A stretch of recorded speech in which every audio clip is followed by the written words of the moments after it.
नमस्कार, मी स्वाती. आपण पाहत आहोत स्वातीस फूड कट्टा. आज आपण बनवणार आहोत कैरीचे आंबट गोड लोणचे. त्यासाठी कैरीची साल काढून त्याचे छोटे छोटे तुकडे करून 3 ते 4 वेळा स्वच्छ पाण्याने धुवून घेणे. कढईमध्ये 3 ते 4 चमचे तेल टाकून तेल गरम झाल्यानंतर मोहरी, जिरे, कढीपत्ता, मीठ, तिखट, हळद मिक्स करून घेणे.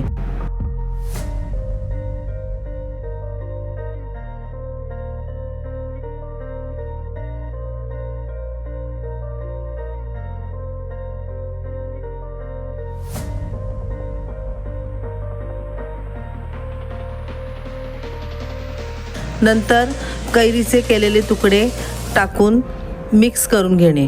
थोड्या वेळाने त्याच्यावरती झाकण ठेवून झाकणावर पाणी ठेवणे. कैरीचे तुकडे नरम झाल्यानंतर कापलेले गूळ टाकून मिक्स करून घेणे.